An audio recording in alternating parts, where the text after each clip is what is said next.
सभी प्यारे दोस्तों का स्वागत है सार्थक कोचिंग क्लासेस में। जैसा कि आप सभी साथियों को पता है, हमारी मिडेवल हिस्ट्री की सभी एक दिवसीय एग्जाम्स के लिए कंप्लीट मिडेवल हिस्ट्री की चैप्टर वाइज क्लास चल रही है, जिसमें हमने बहुत सारे चैप्टर कंप्लीट कर लिए हैं। यदि आपने इससे पहले की क्लासेस नहीं देखी तो उनको अवश्य देख लें। उसकी लिंक मैंने आपको नीचे डिस्क्रिप्शन में दे दी है, वहां जाके आप पुरानी क्लासेस को देख सकते हैं। अब जो हमारा नया चैप्टर चल रहा है दोस्तों, वो है दिल्ली सल्तनत। क्या है? दिल्ली सल्तनत, जिसमें आज हम पढ़ेंगे सैयद वंश और लोधी वंश के बारे में। इन्हीं वंशों के बाद ये दिल्ली सल्तनत खत्म हो जाएगी। उसके बाद क्या आ जाएगा? बाबर आ जाएगा, यानी मुगल वंश स्टार्ट हो जाएगा। ठीक है, तो आज हम जो पढ़ेंगे वो सैयद वंश और लोधी वंश के बारे में पढ़ेंगे। ठीक है, तो चलिए बिना देर के हुए अपनी मिडेवल हिस्ट्री की आज की क्लास स्टार्ट करते हैं। लेकिन उससे पहले जो प्यारे दोस्त नए हैं वो चैनल को सब्सक्राइब कर लेंगे, वीडियो को लाइक कर देंगे, दोस्तों में शेयर कर देंगे। ठीक है दोस्तों, चलिए अपनी क्लास स्टार्ट करते हैं।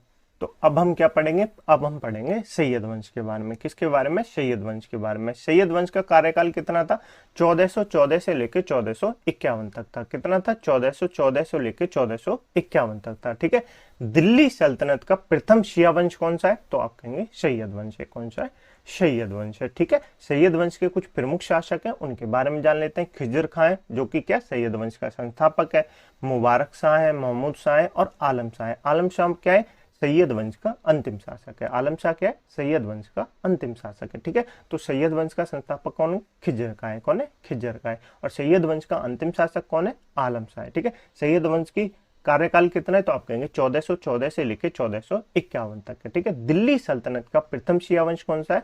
तो आप कहेंगे सैयद वंश है। कौन सा है? सैयद वंश है। ठीक है, खिजर खां के बारे में जान लेते हैं। सैयद वंश का संस्थापक कौन है? तो आप कहेंगे खिजर खां है। कौन है? खिजर खां है। ठीक है, सुल्तान के स्थापन रैयत ए आला की उपाधि इसने धारण की थी। किसने दोस्तों? खिजर खान ने। ठीक है, तैमूर लंग ने भारत का शासन इसको सौंपा था। तो तैमूर लंग का ये क्या था? ये एक सेनापति था जिसको तैमूर लंग ने क्या दोस्तों भारत का जो शासन था वो सौंपा था खिजर खान को। ठीक है, इसकी मृत्यु कब हो गई? तो आप कहेंगे 20 मई 1421 में इसकी मृत्यु हो गई। सबसे इंपॉर्टेंट चीज क्या याद रखनी है वो मैं अभी आपको बताऊंगा, पहले आगे पढ़ लेते हैं। ठीक है, अन्य शासकों के बारे में जान लेते हैं। अन्य शासकों में मुबारक शाह का क्या दोस्तों? मुबारक शाह जिन्हें 1421 से लेकर 1434 तक शासन किया था। ठीक है, यमुना के किनारे मुबारकाबाद बसाया शहर, एक मुबारकाबाद नामक इसने नगर बसाया अपने नाम पर। ठीक है, याहिया बिन अहमद सरहिंदी ने एक पुस्तक लिखी है जिसका नाम है तारीख एक मुबारक शाही, यानी मुबारक शाह के बारे में लिखी है। ठीक है, ये याद रखेंगे। तारीख ए मुबारक शाही किसने लिखी है? याहिया बिन अहमद सरहिंदी ने लिखी है। ठीक है, उसके बाद अंतिम जो शासक था वो था अलाउद्दीन आलम शाह। कौन था? अलाउद्दीन आलम शाह। ये इस वंश का यानी सैयद वंश का अंतिम शासक था और इसी के बाद बहलोल लोदी द्वारा लोदी वंश की स्थापना हो जाती है। सैयद वंश छोटा सा वंश है, तो जिसके बारे में हमको क्या चीजें याद रखनी है वो मैं आपको बता देता हूँ। सैयद वंश का कार्यकाल कितना रहा? तो आप कहेंगे 1414 से लेकर 1451 तक रहा। ठीक है, दिल्ली सल्तनत पर प्रथम शिया वंश कौन सा है? तो आप कहेंगे सैयद वंश है। कौन सा है? सैयद वंश है। ठीक है, सैयद वंश का संस्थापक कौन है? तो आप कहेंगे खिजर खां है। कौन है? खिजर खां है। ठीक है, खिजर खां को भारत का शासन किसने सौंपा था? तो आप कहेंगे तैमूर लंग ने सौंपा था। किसने सौंपा था?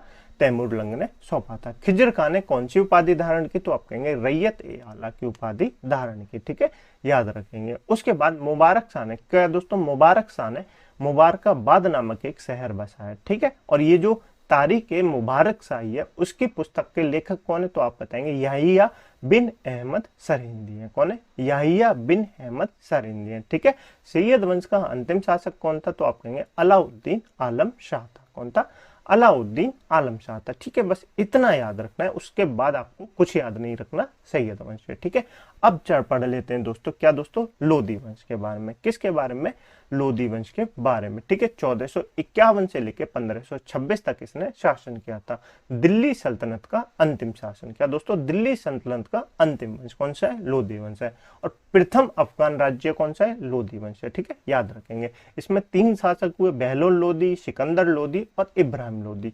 3 शासक हुए पूरे लोधी वंश में, तो याद रखेंगे। ठीक है, लोधी वंश की स्थापना किसने की? बहलोल लोधी ने की। किसने? बहलोल लोधी ने। तो बहलोल लोधी के बारे में जान लेते हैं। ठीक है, बहलोल लोधी का शासनकाल कितना था? 1451 से लेकर 1489 तक था। ठीक है, लोधी वंश का संस्थापक कौन है? बहलोल लोधी है। एक क्वेश्चन क्लियर? बिल्कुल क्लियर, आपसे एग्जाम में पूछा जाता है। दिल्ली पर प्रथम अफगान राज्य की स्थापना का श्रेय किसको दिया जाता है?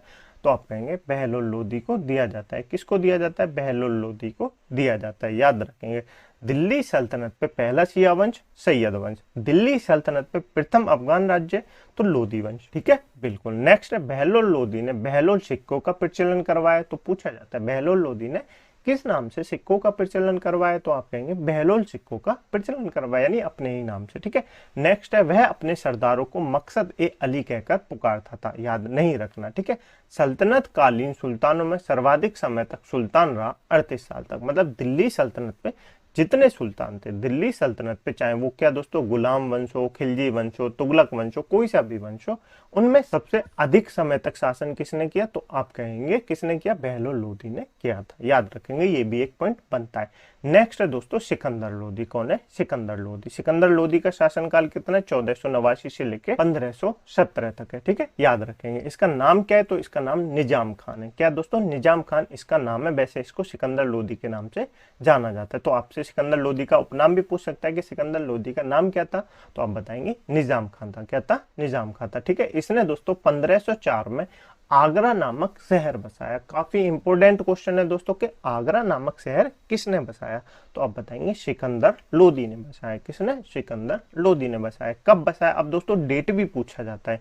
1504 में बसाया। कब, 1504 में बसाया। और 1506 में इसने आगरा को अपनी राजधानी बनाया। तो ये भी पूछा जाता है कि सिकंदर लोदी ने अपनी राजधानी आगरा को कब बनाया, तो आप कहेंगे 1506 में बनाया। कब बनाया, 1506 में बनाया। ठीक है, उसके बाद दोस्तों इसने भूमि मापन के लिए गजे सिकंदरी, क्या दोस्तों, गजे सिकंदरी नामक एक वो चलाई। ठीक है, और इसमें क्या था, एक जो है ना उसका 3 इंच था, यानी 1 फुट का 3 इंच था। और इसका आधार क्या था, तो आधार जो था वो शेरशाह सूरी का था। क्या था, आधार था वो शेरशाह सूरी की जो भूमि मापन की इकाई थी उसी के आधार पर इसने बनाया था। ठीक है, और अनाज से इसने कर हटा दिया था। क्या दोस्तों, अनाज से इसने कर हटा दिया था। ठीक है, और इसके साहित्य के बारे में तो काफी इंपॉर्टेंट है। गुलरुखी नाम से कविता कौन लिखता था, गुलरुखी नाम से कविता कौन लिखता था, काफी इंपॉर्टेंट है, एग्जाम में पूछा जाता है। तो कौन लिखता था, सिकंदर लोदी लिखता था। कौन लिखता था, सिकंदर लोदी लिखता था। इंपॉर्टेंट करके नोट करेंगे। ठीक है, पूछा जाता है बहुत ज्यादा। आयुर्वेदिक ग्रंथ इसका फारसी में इसने अनुवाद कराया, और किस नाम से कराया था, फरंग ए सिकंदर नाम से। किस नाम से, फरंग ए सिकंदर नाम से इसने आयुर्वेदिक ग्रंथों का फारसी में अनुवाद करवाया था। ठीक है, गायन ग्रंथ कौन सा था, तो लज्जत ए सिकंदर शाही। क्या दोस्तों, लज्जत ए सिकंदर शाही उस समय का गायन ग्रंथ था, जो कि भारतीय संगीत का प्रथम फारसी ग्रंथ माना जाता है। क्या दोस्तों, भारतीय संगीत का प्रथम फारसी ग्रंथ माना जाता है। याद रखेंगे, बिल्कुल। वास्तुकला क्या थी दोस्तों, इसने क्या क्या वास्तुकला बनवाई, तो दिल्ली में इसने बहलोल लोदी का मकबरा बनाया। कहाँ दोस्तों, दिल्ली में इसने बहलोल लोदी का मकबरा बनवाया। तो आपसे ये भी पूछ सकता है कि बहलोल लोदी का मकबरा कहाँ है, तो आप बताएंगे दिल्ली में। कहाँ पे है, दिल्ली में। ठीक है, और इसने मोठ मस्जिद कहाँ पे बनवाई, मोठ मस्जिद दिल्ली में बनवाई, जिसको मियां बुआ भी कहा जाता है। याद रखेंगे, बिल्कुल। और इसकी मृत्यु कब हो गई, तो आप कहेंगे 1517 में इसकी मृत्यु हो गई। और दिल्ली सल्तनत का अंतिम महान शासक ये था, क्योंकि इसके बाद जो इब्राहिम लोदी आएगा वो बिल्कुल काबिल नहीं होगा। ठीक है, तो मृत्यु कब हुई, 1517 में हुई। दिल्ली सल्तनत का अंतिम शासक ये सिकंदर लोदी का मकबरा है। क्लियर आपको, सिकंदर लोदी से याद क्या रखना है, सिकंदर लोदी से सबसे इंपॉर्टेंट चीज जो है वो आपको ये याद रखनी है कि गुलरुखी नाम से कविताएं कौन लिखता था। गुलरुखी नाम से कविताएं कौन लिखता था, काफी इंपॉर्टेंट है, एग्जाम में पूछा जाता है। तो आप बताएंगे सिकंदर लोदी लिखता था। कौन लिखता था, सिकंदर लोदी लिखता था। ठीक है, नेक्स्ट है इब्राहिम लोदी। किसके बारे में दोस्तों, इब्राहिम लोदी 1517 से लेके 1526 तक। ठीक है, क्योंकि 1526 में क्या होगा, बाबर आ जाएगा जो कि इस पे हमला कर देगा, फिर क्या हो जाएगा, मुगल वंश की स्थापना हो जाएगी। ठीक है, तो इब्राहिम लोदी के बारे में जान लेते हैं। दिल्ली सल्तनत पर लोदी वंश का अंतिम शासक कौन है, इब्राहिम लोदी। कौन है, इब्राहिम लोदी। ग्वालियर शासक विक्रमजीत को इसने पराजित किया था, जब ये राजा बना था 1517 में, तभी इसने पराजित किया था। ठीक है, खतौली का युद्ध किसके बीच हुआ 1518 में, मालवा हेतु किसके बीच हुआ, इब्राहिम लोदी और राणा सांगा के बीच हुआ। किसके बीच हुआ, राणा सांगा के बीच हुआ। राणा सांगा कौन है, आपको पता है दोस्तों, नहीं पता, चलिए मैं बताता हूँ। राणा सांगा कौन है, महाराणा प्रताप का आपने नाम सुना होगा, महाराणा प्रताप का बिल्कुल सुना होगा। महाराणा प्रताप के बारे में कौन नहीं जानता, तो आपने बिल्कुल सुना होगा। महाराणा प्रताप के ये कौन थे, दादा थे। कौन थे, दादा थे राणा सांगा। ठीक है, याद रखेंगे। तो इब्राहिम लोदी और राणा सांगा के बीच युद्ध हुआ, जिसमें विजय किसकी हुई, राणा सांगा की विजय हुई। किसकी? राणा सांगा की विजय हुई थी। ठीक है, कब हुआ? 1518 में मालवा थी, जिसको कहते हैं खतौली का युद्ध। काफी पूछा जाता है कि खतौली का युद्ध किस किस के बीच हुआ? इब्राहिम लोदी और राणा सांगा के बीच हुआ। ठीक है, उसके बाद 21 अप्रैल 1526 को पानीपत का प्रथम युद्ध हुआ। किस किस के बीच? इब्राहिम लोदी और बाबर के बीच हुआ। किस किस के बीच? इब्राहिम लोदी और बाबर के बीच हुआ। बाबर ने इसमें दोस्तों तोपखानों का प्रयोग किया, कुशल सेना थी इसके पास, तो इसके कारण ये क्या हो गया? विजय हो गया। इसके कारण इस युद्ध में इसको विजय प्राप्त हुई। तोपखानों का अब से पहले क्या दोस्तों भारत में उपयोग नहीं होता था, तो बाबर ने इसका उपयोग किया और इसके कारण इसकी विजय हो गई। ठीक है, और भारत में इसी के साथ मुगल साम्राज्य की स्थापना हो जाती है। क्या दोस्तों? मुगल साम्राज्य की स्थापना हो जाती है।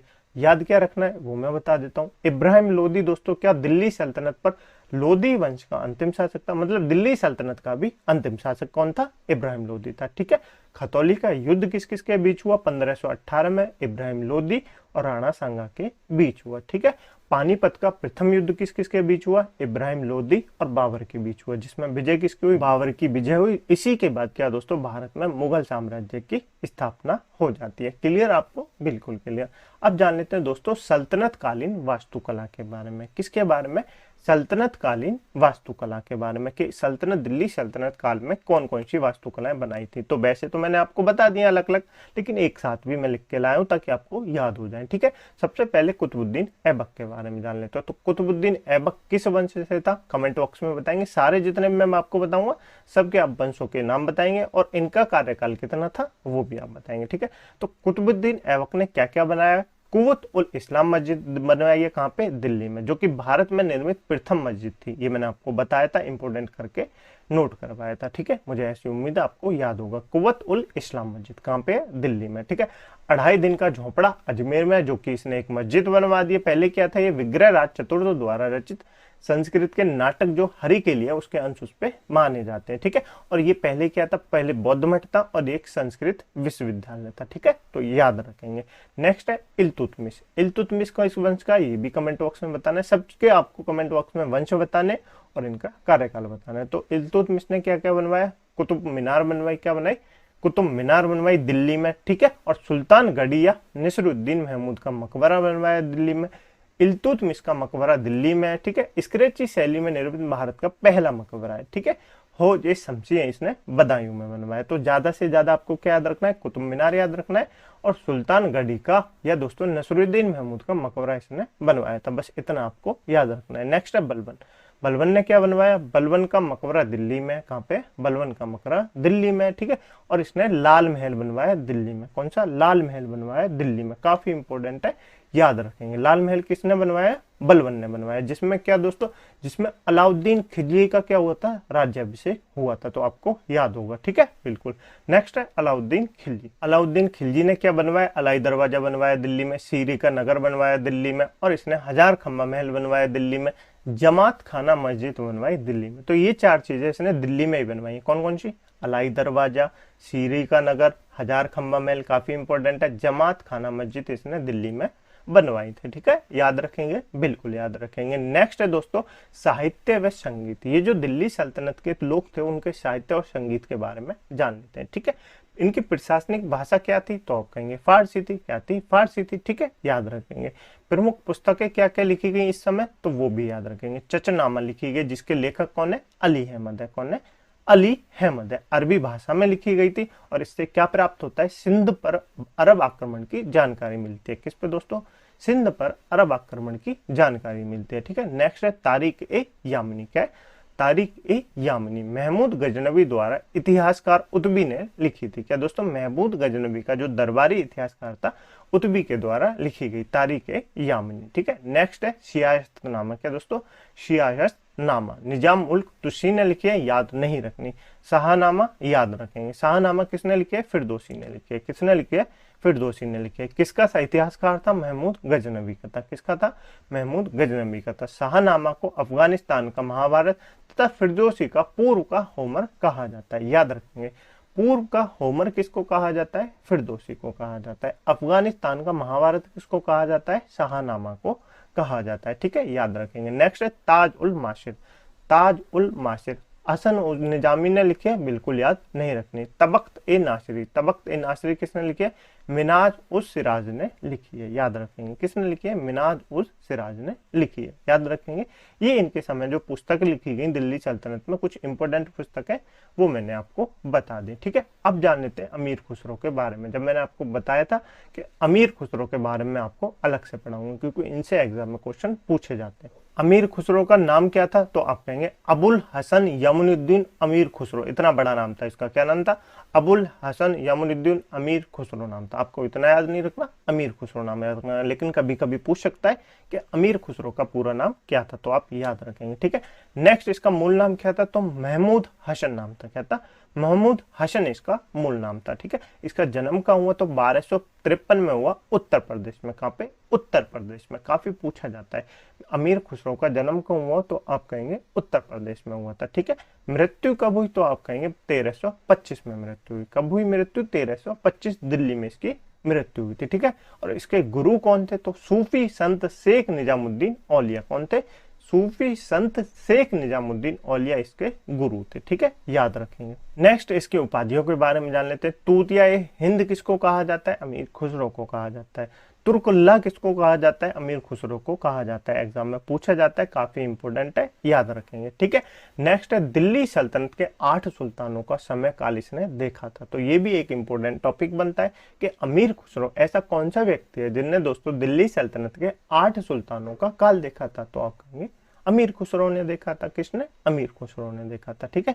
नेक्स्ट है बलबन। बलबन से लेकर महमूद बिन तुगलक। क्या दोस्तों? इसने बलबन से लेकर महमूद बिन तुगलक के समय का कार्यकाल देखा था, ठीक है। नेक्स्ट है खड़ी बोली। सितार और तबला का इसको जनक माना जाता है। तो अमीर खुसरो का किस चीज का जनक माना जाता है? खड़ी बोली, सितार और तबला का इसको जनक माना जाता है, ठीक है। कव्वाली के पिता इसको कहा जाता है, गजल शैली का पिता और उर्दू साहित्य का पिता भी इसको कहा जाता है, क्योंकि कव्वाली का जो पिता है ना, स्टार्ट जिसने किया था अमीर खुसरो ने कहा था, ठीक है। और गजल भी इसको पिता कहा जाता है और उर्दू साहित्य का भी इसको पिता कहा जाता है, याद रखेंगे, बिल्कुल याद रखेंगे। इसकी कुछ पुस्तक है, उनके बारे में आपको बता देता हूँ। किरान उस सादिन किसकी पुस्तक है? खुसरो की पहली पुस्तक है। क्या दोस्तों? कुरान उस सादिन किसकी पुस्तक है? खुसरो की पहली पुस्तक है, ठीक है। नेक्स्ट है आशिका। आशिका किसकी पुस्तक है? देवल रानी और अलाउद्दीन खिलजी के पुत्र खिज्जर खान की प्रेम कथा है, ठीक है, आशिका में, याद रखेंगे। नेक्स्ट है नूह सिपियर। क्या दोस्तों? नूह सिपियर अलाउद्दीन खिलजी के पुत्र मुबारक शाह खिलजी का इसमें वर्णन मिलता है। नेक्स्ट है तारीख ए अलाई। क्या दोस्तों? तारीख ए अलाई, जिसको खजाइन उल फतूह भी कहा जाता है, अलाउद्दीन खिलजी के सैन्य अभियान के बारे में इसमें पता चलता है, ठीक है। नेक्स्ट है तुगलकनामा। कौन सी है? तुगलकनामा। अमीर खुसरो का अंतिम ग्रंथ कौन सी है? तुगलकनामा। कौन सी? तुगलकनामा। किसके बारे में? गयासुद्दीन तुगलक के बारे में। किसके बारे में? गयासुद्दीन तुगलक के बारे में, ठीक है। इसी के साथ दोस्तों क्या होता है, हमारी दिल्ली सल्तनत पे जितने भी वंश थे, 5 वंश थे, मैंने आपको सारे बता दिए, ठीक है। कमेंट बॉक्स में जो मैंने आपसे पूछा है कि उनके कार्यकाल और 5 वंशों के नाम लिखने आपको लाइन के साथ और उनका कार्यकाल भी लिखना है, ठीक है। कमेंट बॉक्स में अपना ओपिनियन बताना ना भूलें कि आपको क्लास कैसी लगी। इस क्लास की पीडीएफ डाउनलोड करने के लिए आप हमारे टेलीग्राम ग्रुप को ज्वाइन कर सकते हैं, जिसकी लिंक मैंने आपको नीचे डिस्क्रिप्शन में दे दी है, ठीक है दोस्तों। वहां जाना, पीडीएफ डाउनलोड करना और उससे अपने हाथों से नोट्स अवश्य बनाना, ठीक है, क्योंकि जब तक आप नोट्स नहीं बनाएंगे तो आपको चीजें कम याद होंगी। तो नोट्स अवश्य बनाएं और उनका बार बार रिवीजन करें, ठीक है। चलिए मिलते हैं अगली क्लास में एक नए चैप्टर के साथ। तब तक के लिए अपना ध्यान रखिएगा और अपनी पुरानी क्लासों का अवश्य रिवीजन करते रहिएगा। जय हिंद, जय भारत।